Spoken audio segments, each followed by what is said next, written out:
আজকে আমি ডিমের বড়া বানাবো। কীভাবে বানাচ্ছি দেখতে থাকুন। কর্নফ্লাওয়ার দিয়ে দিলাম,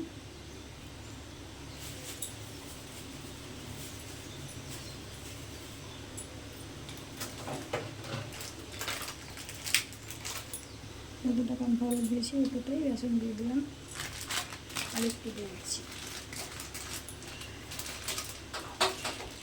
আর একটু দিয়ে দিলাম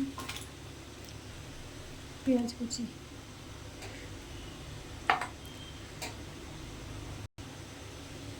জিরে গুঁড়ো, হলুদ, লবণ। এটাকে এবার মাখিয়ে নেব। আমি জল দিচ্ছি না, শুকনো শুকনোই মাখাচ্ছি, আপনারাও এভাবে মাখাবেন। মাখানো হয়ে গেছে। আমি একটু দুটো পেঁয়াজ নিয়ে নিয়েছি, এগুলোকে ভেজে নেব। আমি কিছুক্ষণ মাখিয়ে রেখে দিয়েছিলাম, আপনারা এইভাবে মাখিয়ে রেখে দেবেন। একদম লো ফ্লেমে রাখবেন, নাহলে কিন্তু ভেতর সেদ্ধ হবে না।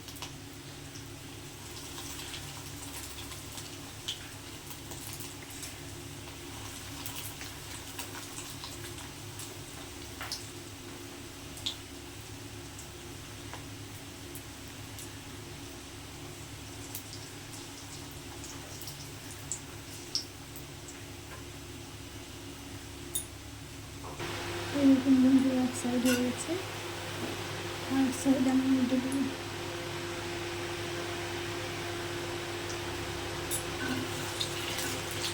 এই দেখুন মাছের ডিম বড়া হয়ে গেছে। এইভাবে বানিয়ে খেয়ে দেখবেন, দেখবেন খেতে সুস্বাদু ও টেস্টি হয়। ডিমটা দেখার জন্য অনুরোধ রইল।